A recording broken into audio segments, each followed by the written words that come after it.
different businesses you are working on.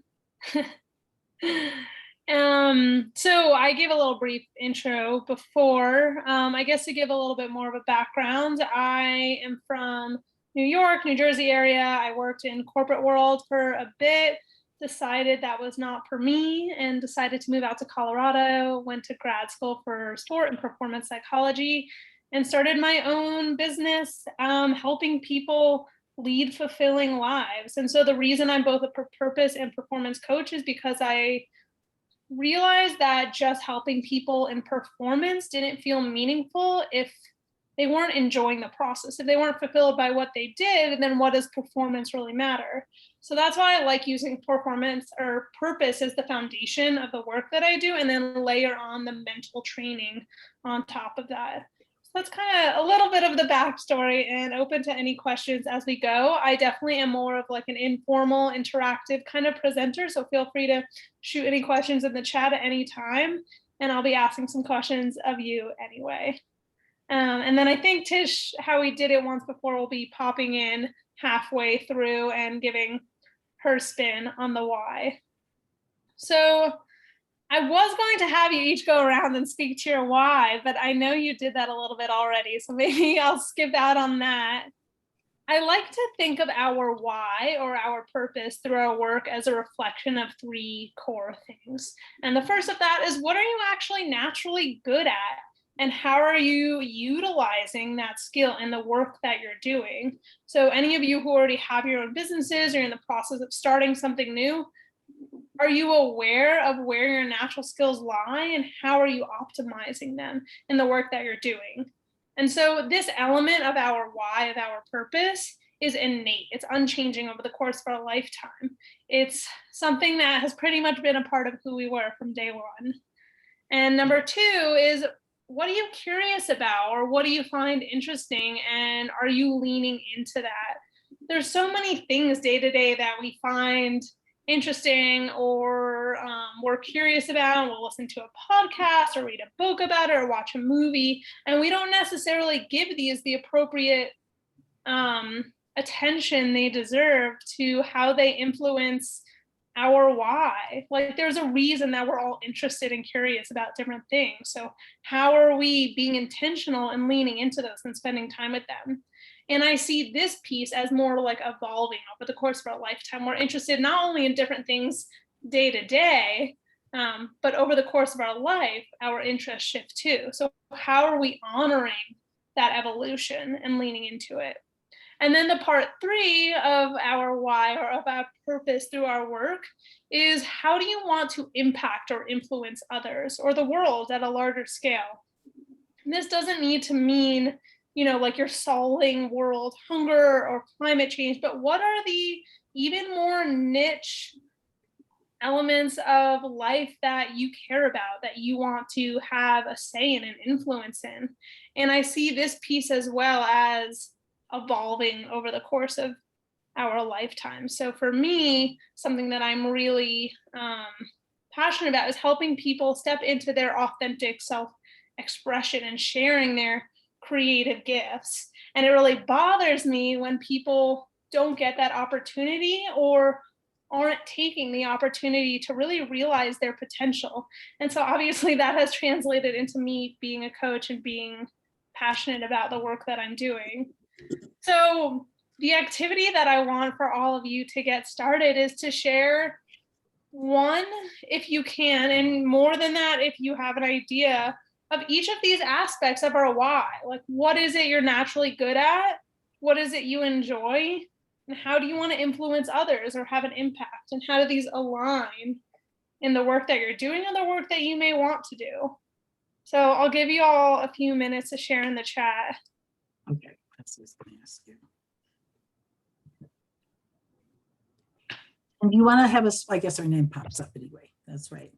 If we just have one or two of those, can we just share one or two? Or do you want all of them? Yeah, either way. I usually have share in the chat versus speaking to it, because that can take really long. Oh, yeah. But here, I'll write in the chat so people have a guide.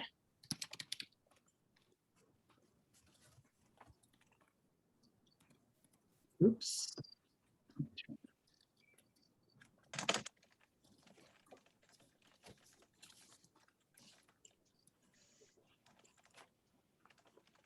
Maybe take a few responses if anything's coming to mind for people, and then we can jump to the next piece.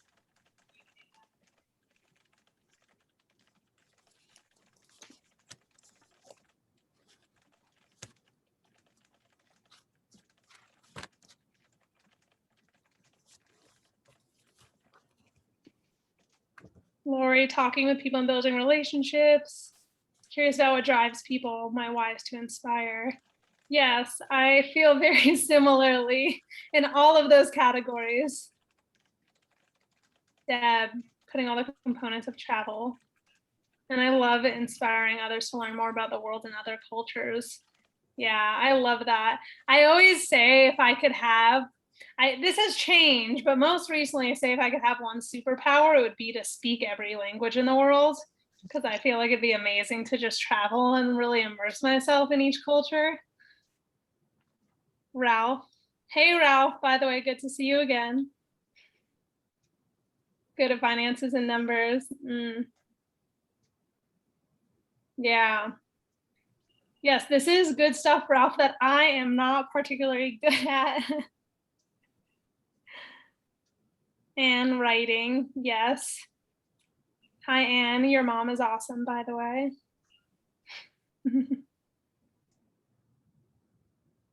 Okay, feel free to keep entering some of your thoughts. I want to read back through them, but I'll keep going for the sake of time. So when I think about our why, specifically what it is that we're naturally good at, I think of it as both our essence and our intentional expression. So our essence is how you naturally operate, how you process information, your mannerisms, your energy, how people receive you in the world without you really trying, just how you are. And that's less intentional. And then the second piece of the natural element of your purpose is like, how are you intentionally expressing that essence? So I know for myself, something about my energy makes people feel more open, more safe, more comfortable stepping into their authentic selves. And so now I get to utilize that ability to intentionally help others do that in a way that's meaningful for them. So how are you utilizing your essence in an intentional way through your work?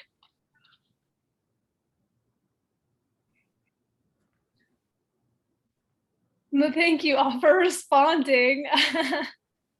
Okay, I'm reading back through these now. All right, I'll get to them at the end to save time. So I like to think of our why both on an internal and external level. So I'll explain the reason for this in a moment. Our internal why is our personal reason for doing something. So for many of us, our personal reasons for having a business. So for me, it might be personal fulfillment, self-expression, financial freedom, connection to others, flexibility. These are my personal internal reasons.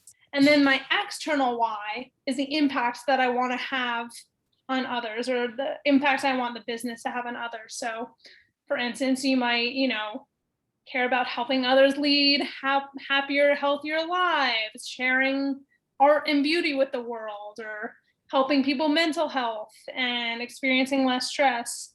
So I think it's really important to be clear on what your internal versus your external why is, because when things get hard in business and we're just sitting in our internal,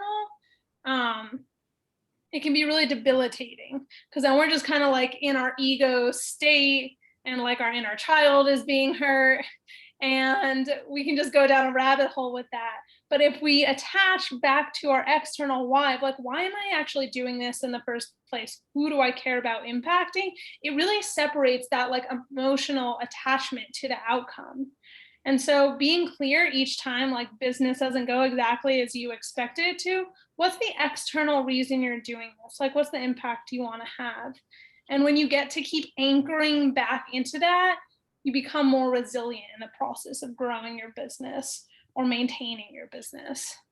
So let me know if you need me to redefine it, but what I'd love to hear from you all, and I'm going to read back through your previous responses too, is what is some of your internal and external whys for your business or for the work that you're interested in doing?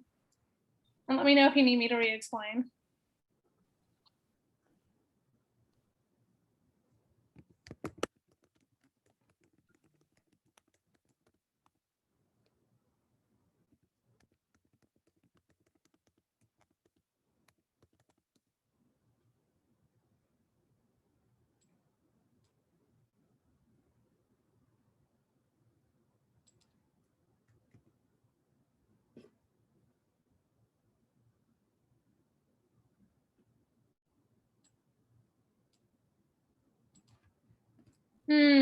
Joanne, that's cool to realize that.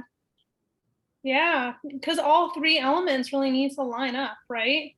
Like, yeah, it's taken me a while to figure some things out and make progress, but what you're saying is like, wow, this is wild to me, because that's what I've been working on internally, and just trying to like have enough courage to like go do something that I really want to do.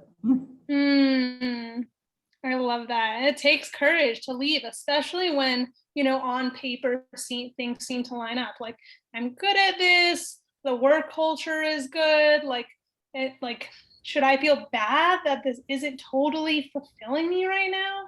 And it's true, like, we really are in our purpose alignment when these three things are all in place.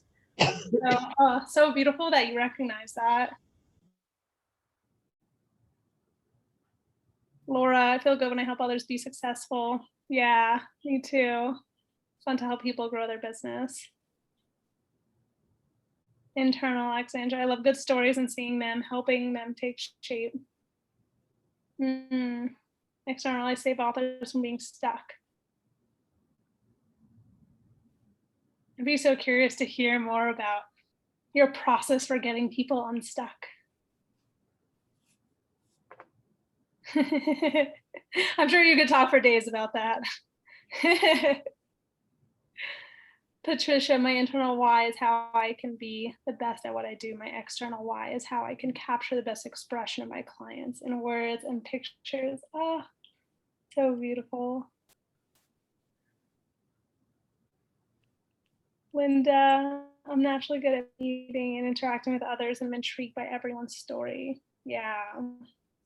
That's really like a unique thing too. I think like it's really rare to find people who are so present with you that you just feel like you want to share more of your story with them. So when you encounter someone like yourself who just like is curious and asking, you're like, oh, I'm important, like my story matters.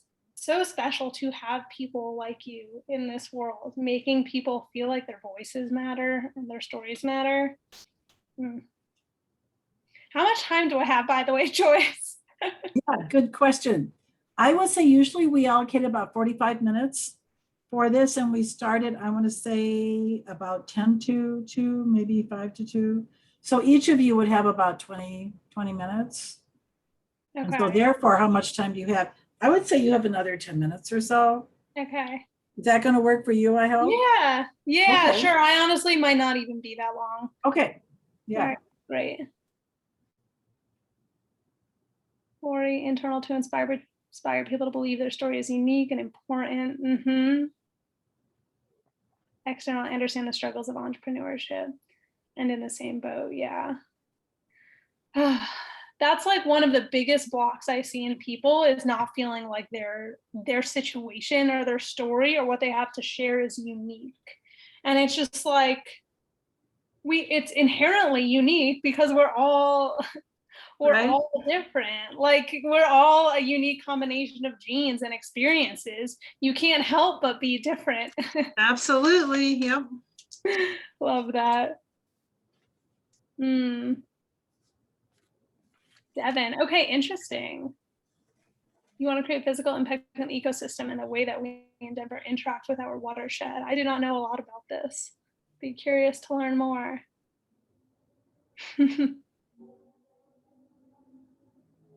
Lord, I like doing little fussy things and turning them into something wonderful. That's cool.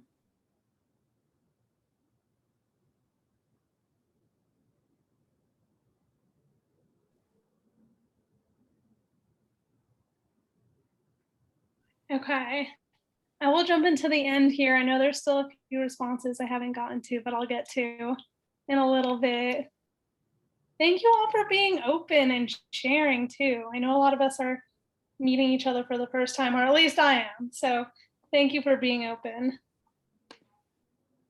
So what I always say for people in terms of cultivating resilience with your business is coming back to that why. The why you started in the first place. Why do you really care?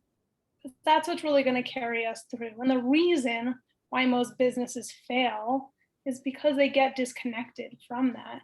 And all the hardships and the struggles that everyone experiences can really wear us down if we're not connected to that why.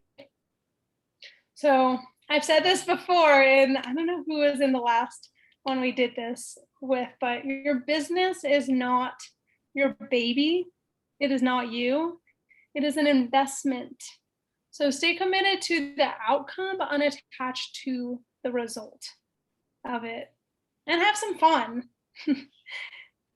So if anyone wants more support in their why work, their purpose work in their business, I do one-on-one mentorship, and I also am running a group coaching program starting June 22nd. So let me know if that's something that interests you and if that feels supportive.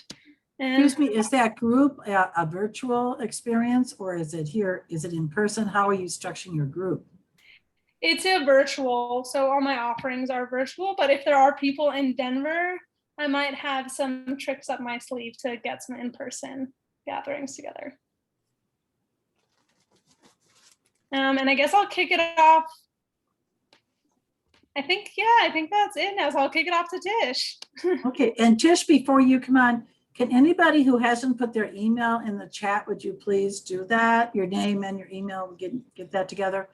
Phone number if you like, but it's a good way. So if we, resonate with you, any of us, we can reach out to you. Besides, if anybody has any questions for Ariel before I get going, now's the time. Good point. Good point. Yes. I'm an open book. Can you review, please, for me, Ariel, the difference between the inner why, or the internal why, and the external why? I think I got a little stuck there. Yeah, definitely. So the internal is like, what do we personally want to get out of it? If I was going to like simplify it, this doesn't feel totally accurate, but what I would say is like your internal is kind of your selfish reasons for why you're doing what you're doing. Mm-hmm. Like, I want to run my business because it gives me flexibility. Ultimately, it's going to give me financial freedom.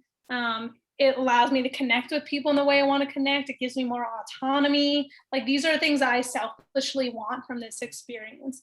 And the external is, well, what's actually like the function of the business and the impact I want to have.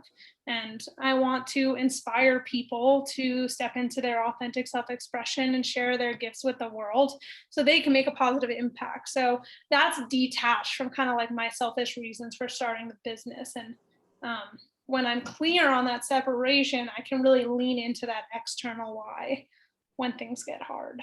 Does that make sense? Yeah, that does help. Yeah. Okay. Yeah. I see the difference. Because like that first part, a lot of us could say many of those things, in terms of, the flexibility, financial freedom, autonomy. But then the second part is more distinct to us, at least to some degree. Right. Is what I'm hearing there. Okay. Perfect. Are there other questions or thoughts, any commentary for Ariel before we switch over to Tish and the customers why? I had a question, Joyce. I put it in the chat. Where can we find out more information about Ariel's group session on June 22nd?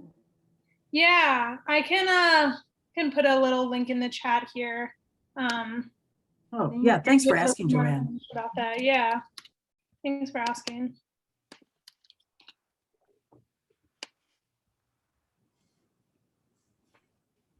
Okay. Any other questions or comments? can always come back. I mean, but these two topics certainly tie together. So, okay, why don't we go to you then, Tish? So let's start out with a joke today. Blonde goes to the doctor. She says, "Oh, I'm falling apart. I don't know what's happening, doc. You've got to help me." The doctor says, "What's wrong?" And the blonde says, "Well, it hurts when I do this, and it hurts when I do this, and it hurts when I do this, and it hurts when I do this, and it hurts when I do this, and it hurts when I do this." She goes, "I don't know. It's a mystery." The doctor looks at her and says, "Your finger's broken." So it's important to note when you're talking about business that usually when you're having pain everywhere, whether that's your marketing, your website, getting new customers, trying to figure out what to do, it's usually coming from one source. And typically that source is your messaging. And how you fix that is understanding who your customers are. Now, most people will tell you right now that the way to do that is the almighty analytics. Almighty analytics give us the answers and the numbers we need in order to make decisions. However, analytics are great, but they only tell you what people did. They don't tell you why people did it, and they're not predictable.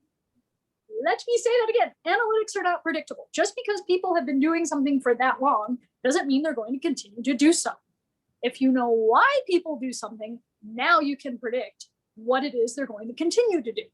Like if you looked back 18 months ago and you looked at Zoom's stock or the viability of Zoom as a thing, it would not look like what it does today based on the analytics we have, right? It's when we add in that why. Oh, now no one can leave their house. That we understand why it went up. If you didn't know anything about what has happened in the past year or so, and you just looked at Zoom stock, you don't know because you don't have that why. So when it comes to our businesses, we have to understand the why behind what our customers do. How do we magically make that happen? Ralph, I know you know this answer. Tell me. Unmute yourself. You have to Get get to know your customer. That's right. And how do you get to know your customer? You ask them questions. Yes, you talk to them. I know this is like a wildly bizarre concept, right? But it's very, very important because if we don't actually talk to our people and we base everything on the analytics, everything on what we're seeing, we're making a lot of guesses. And we all know what the word assume means, right? You don't want to assume in business. It's very, very expensive. So, example of why this is important. Let's say you've got two princes, and these two princes are born in the same year. They live in equally opulent castles on opposite sides of the kingdom. They each grow up with a dog. They each go to prep school. They each go to university. They become super cool in all the things that they're doing. I mean, it might be entirely different fields, but they're each at the top of their field. They get married in the same year. They buy their own castles that are equally opulent in the same year. And on paper, these two princes are absolutely identical. But if I tell you one prince is Charles, Prince of Wales, and I tell you the other prince is Ozzy, Prince of Darkness, they clearly do not have the same buying habits. They clearly are spending their money in different ways. They clearly have different whys and reasons behind what it is they're doing. On paper, the math may all look great. Ralph's done the accounting, looks the same, but it's not. So you can't base that on demographics. You have to base things on what's called psychographics and ethnographics. And that comes from actually talking to your people. Example, or story time. So there was a company that makes downsizing style townhomes. Okay, so they are deliberately building townhomes for people who they say are downsizing. So when they think that, they're like, oh, according to our demographics, that's clearly people who are empty nesters who no longer want to live in a giant house. And so we want to put in all these features and functions for the empty nesters so that they want our townhomes. So they build this set of townhomes and they're working on building more, figuring out how they're going to build more. And they put them on the market and they say, look, it's got a fancy kitchen and it's got an eat-in bar and it's got all these cool things. So, ta-da! Awesome townhome for downsizing. If you're downsizing, come here. They put it on the market. What happens? Crickets. No one is interested in their townhomes. They have lots of their demographic coming in and looking at it. Older folks who are empty nesters, people who like are just moving into things from other cities and they can't afford to live in the city like we have here, things of that nature, but nobody's buying it. They lower the price. Nobody buys it. So they go and they get a focus group. They get a focus group and they get a bunch of people together in a room and they say, okay, well, what do you think about these features and those features and this and that and stuff? They don't ask them why. They say, oh, all these features. What do you think of these features? And they say, oh, we wish it had a bay window. And oh, it should have this spare bedroom with all this stuff in it. No, it should have this and that. This giant bathroom. So they go, oh, okay, we'll go in and we'll retool all these features into our townhomes. And that'll get people to buy. So they spend more money. They change their marketing, more money there. They put the things back on the market. What happens? Crickets. Zero. And they're like, crap, what are we going to do? So they go out and they hire your friendly neighborhood brand experience designer. Not me specifically. I wish it was me, but doesn't matter if it was me or not. Brand experience designer comes in and they look at everything and they're like, we should probably go interview people that like buy things similar to this. And they're like, but those people already bought stuff. Who cares? I'm like, we need to know why they bought what they bought and the whole story behind how is it difficult to downsize and buy something like this. So the experience designer goes out and interviews people individually, but they're the kind of people that they want buying their place, right? So they interview the people. They come back and they say, okay, well, here's the scoop. The problem you have with not selling your townhomes is the kitchen table. And they're like, what? You need a different kitchen table? We got to go buy an IKEA kitchen table? And we're like, no. The problem is these people that you're wanting to come in and move into this and downsize, they've had their stuff a really, really long time. They've probably been in their house. In fact, we've interviewed them. They've been in their houses for decades in some cases. Moving is hard, especially when you have all this stuff. How do you decide what stuff should go where? If you have a giant dining room table and you guys have put in this breakfast nook, where does it go? It doesn't fit. How do you like say, oh, I'm just going to part with this thing that has all the memories of the kids doing their homework on it and things? You don't. So what do? You buy something that has space for that. You guys don't have space for that. Secondly, how do you decide what things you're going to save or do stuff with? If you're bringing all that stuff, what if you throw away the wrong thing? That makes it even harder. Not only are you trying to decide what house you're going to buy, but now you've got to decide what you're bringing. It's brain damage. It's easier to just stay put. So we need to make it easier for people that have all the stuff. So what we're going to do is we're actually going to put in, that giant bathroom you decided to put in that it was okay to go bowling in because it's so big. Yeah, we're taking that out. We don't need that. We're going to have a small half bath, and then we're going to turn the other part of that into a sorting room, because nobody wants to take their spare bedroom that they want their kids to come and visit with, or their family or whatever, and have it completely a disaster area while you're sorting. You want to be able to just close the door and forget about it. Well, if you can't do that, it's that much more hassle and work.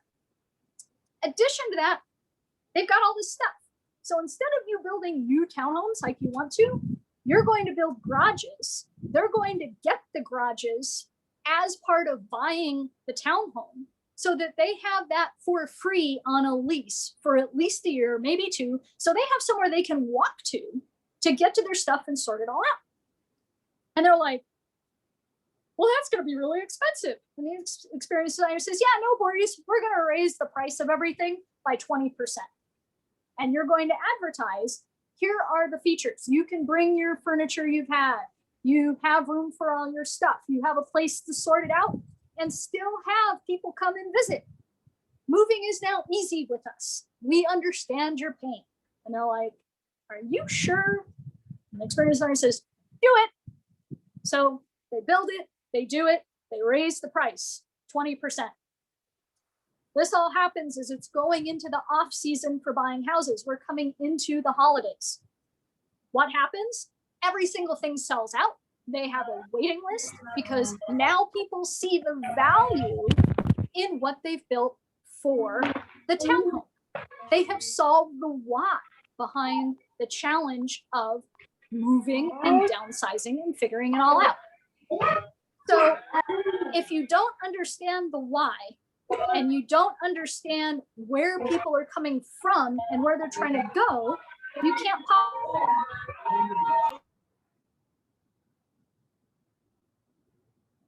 Excuse me, Tish, can you please unmute? Because by mistake, I muted you. I was trying to mute somebody else. Yes, I Sorry, see that go there was go somebody ahead. else.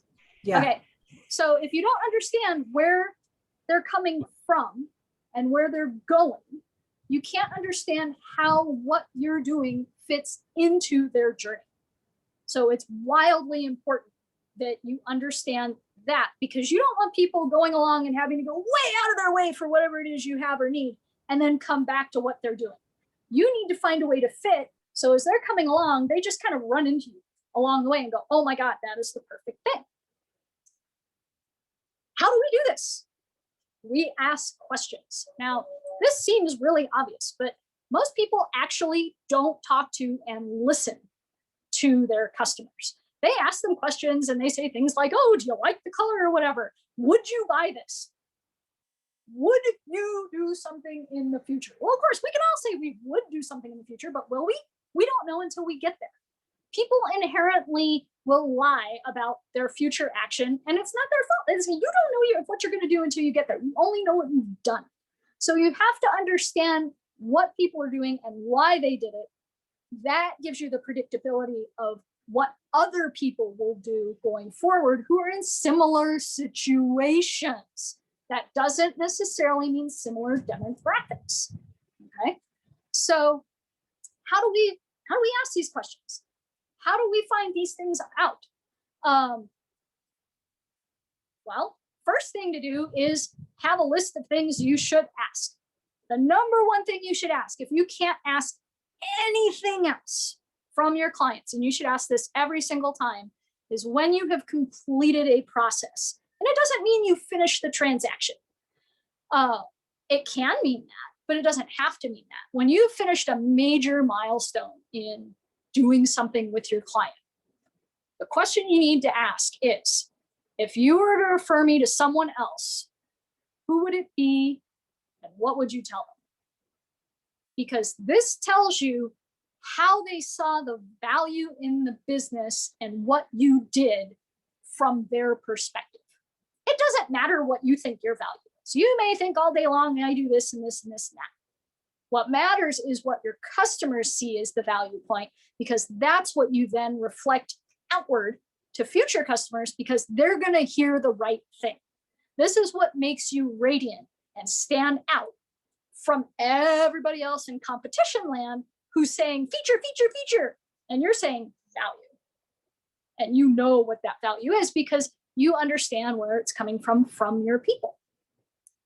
Other things that you want to know are, what got you doing the search or the looking for a solution in the first place? What was that magic moment where they said, you know what, I need to get off my butt and do something about this? What is that pain point or pain points or challenge? You can call it any number of things. I like to call it the fire under the ass moment, because if you don't have a fire under your butt to do it, you're not going to be motivated enough to do it.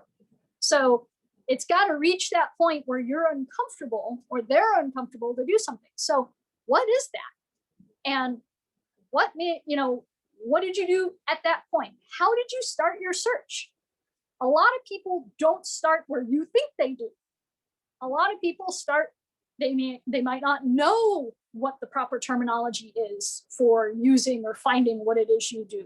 They may think they need a particular tool or a thing or whatever, when really they need something else. But they've heard all this buzz about blah, blah, blah, blah, blah, blah, blah. This is like a horrible thing that happens in marketing all the time. I heard about Facebook ads. Okay, great. Is that actually what you need? No.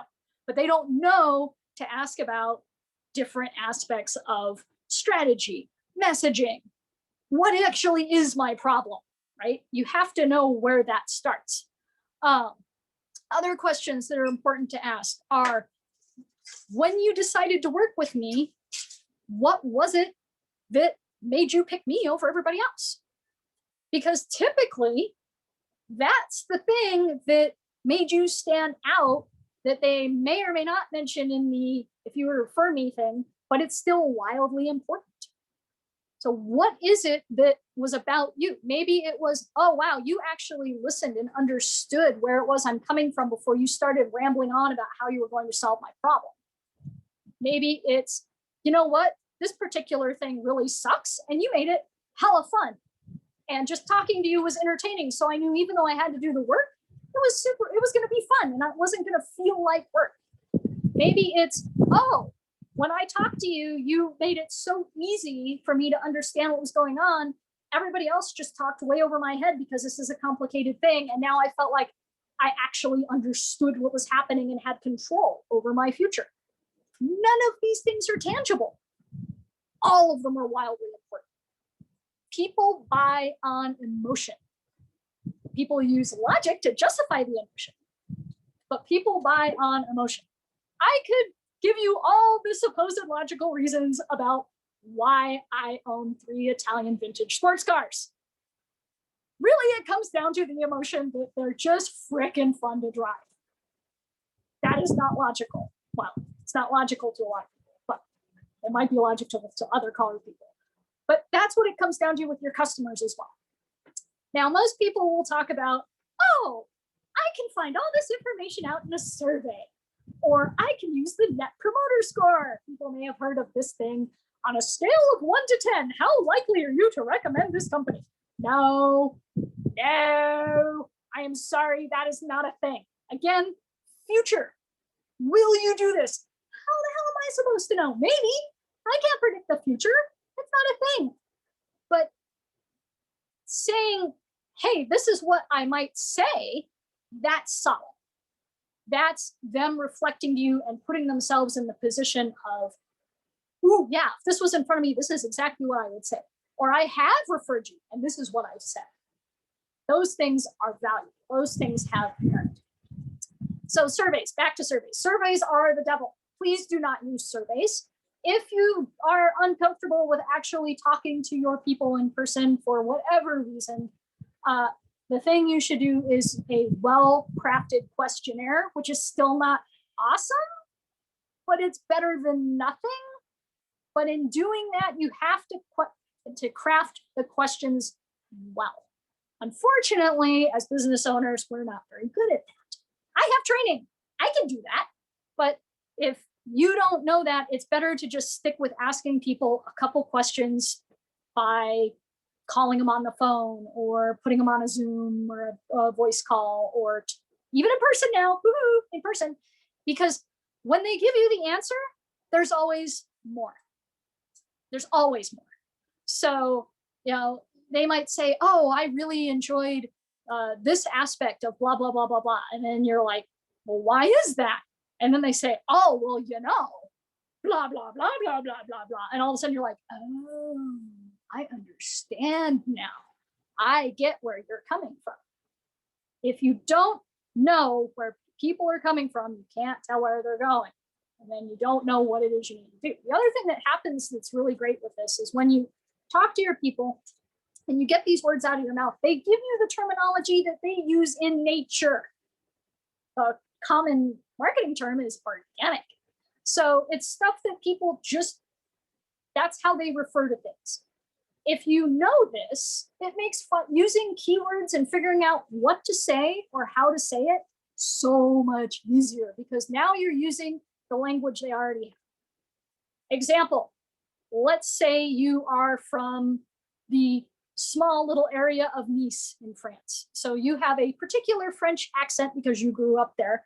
Then you move to the States and now you sound perfectly American, but your family still speaks this French dialect, right? And so you fluently speak it, but you never hear it except when you go home to visit relatives.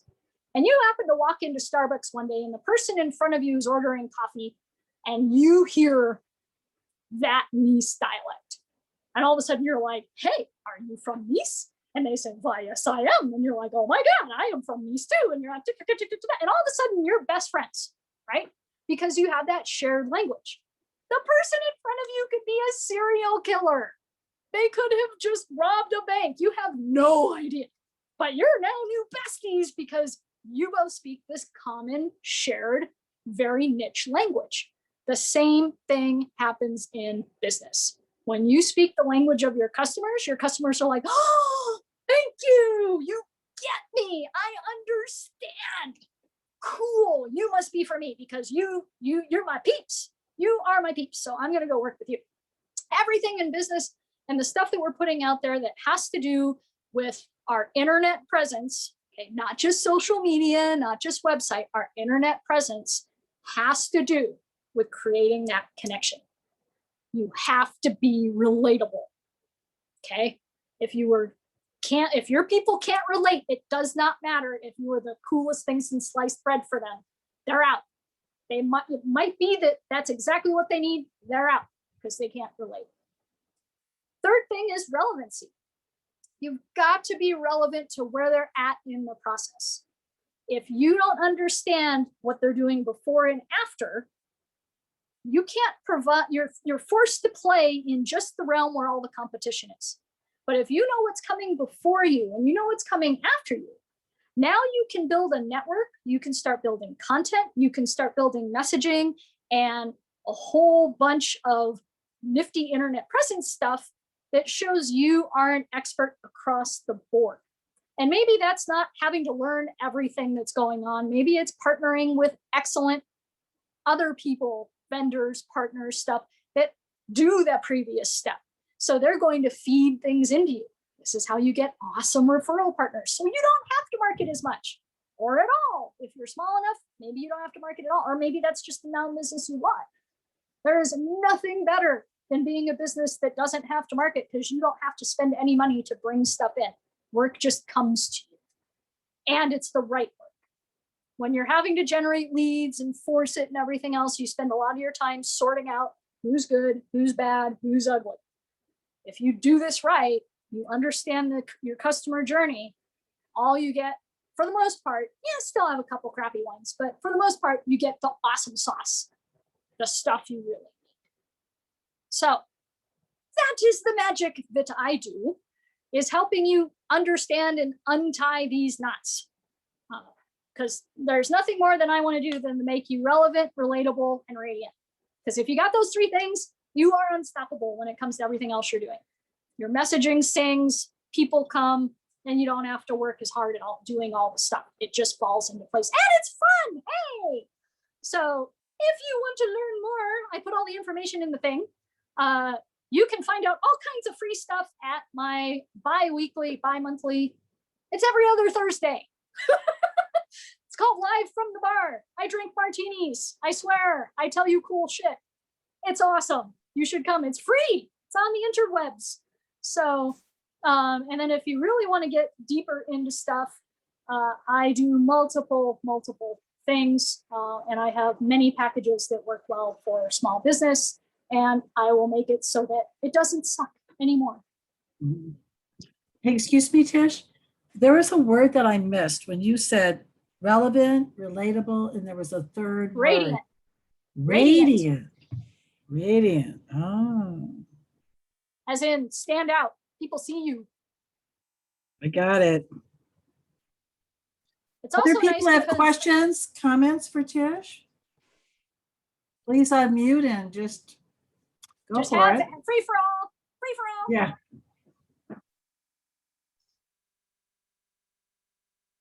You got to attend Live at the Bar. You have Ralph's a fan. regular. It is, We have a lot it of is fun. worth it. Definitely.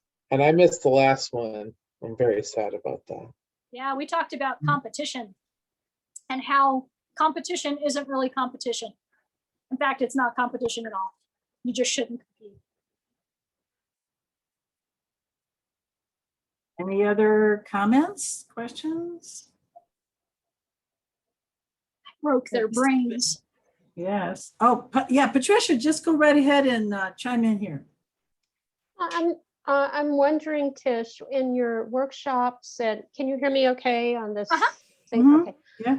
In your workshops, when you get traditional marketing people in, and when you start talking about the relevance or helpfulness of various kinds of analytics that have become gospel in marketing, how do you respond to people who are very surprised by what you're saying? Well, basically the answer is, do you want to work harder or do you want to work smarter? It's not that the analytics aren't valuable. It's just all the data science in the world can't tell you why people did something.